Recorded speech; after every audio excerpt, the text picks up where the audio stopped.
Mm. They're becoming a rather nasty party, have become a rather nasty party in lots of ways. Well, I hope you've had a wonderful Christmas and are enjoying this lovely weather today.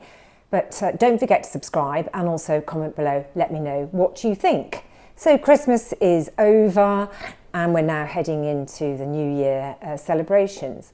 And there's bits and pieces being snuck out in the press that I hear Rishi Sunak is now becoming or reminding me of Chitty Chitty Bang Bang's the child snatcher, in that he's desperate to get youngsters' votes. I think it's only 11% of youngsters are looking as though they're going to be persuadable to vote Conservative. And in an attempt to get their vote, he's planning on offering some sweeties in terms of state-backed mortgages and kind of a revamped Help to Buy system, which the Conservatives scrapped. Don't forget that. And he's also apparently going to scrap inheritance tax. And one wonders how, when you think about the magic money tree that was spoken about in Jeremy Corbyn's years, how they're going to pay for what they're proposing to do. I guess for the Conservatives, they're on the back foot and they're desperate. And so they are definitely going to lurch further and further into populism. And one has to ask, how can you trust them? How can you trust them with what they're offering? Yes, they delivered Brexit. They promised to deliver Brexit. But all polling shows that an overwhelming majority feel that the Brexit they've delivered is not the Brexit that was promised.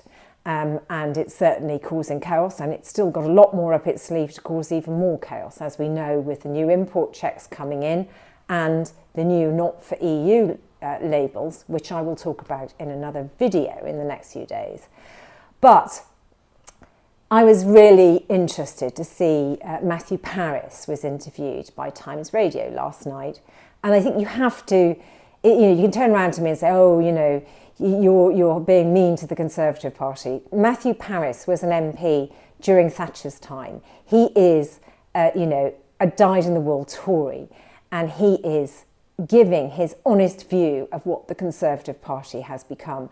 And I do think it's important that we all sit up and listen to this, because we've got to make big decisions next year, and the Conservatives have had a long time to deliver their agenda, and I think we can all agree that they have failed us and failed the country. Life is a lot worse now than it was when they took power in 2010. And I think it is time for a change. Yes, people are unsure about Keir Starmer, but he has to travel a difficult road with a lot of people in the Red Wall still believing that there is some Brexit dividend somewhere. Maybe they will be even more disappointed as well to learn this morning that Rishi Sunak has scrapped the Brexit bonanza dividend of going back to imperial measurements. And of course, it was always ludicrous. That would never work in a globalised world, to go back to imperial measurements. Anyway, I digress. Do take a look at this video from Matthew Parris. You gave up your membership of the Conservative Party after Brexit. That was something that you couldn't forgive them for. Yes, it wasn't Brexit. It was expelling people like Kenneth Clarke and Dominic Grieve, good Conservatives, Nicholas Soames. So there's 21. It was the expulsion of those, and that was just the last straw. Right. I think it's probably fair to say Brexit no longer dominates the conversation around the Conservatives. No, they've all reinvented themselves now as pro-Rwanda. Right. Yes. Yeah. Exactly. It is all of a theme. Of course. But the parties had the opportunity to move on from the 24-hour-a-day Brexit conversations. Yes. What have they evolved into, do you think? They're becoming a rather nasty party, have become a rather nasty party in lots of ways. It isn't most of them, but the tail is wagging the dog. There's a substantial minority whom I don't recognise as Conservatives. They ought to have been in UKIP or something like that, and I'm in despair about the Conservative Party. There are lots of opinions within it when I speak to MPs about what true conservatism is, and I'm sure that that's always been a point of great debate. But, each of the different factions, if we're to call them that, describe themselves as true conservatives. Is that just a complete sort of mesh of ideas now? Have they lost that core identity? Did they ever have it to begin with?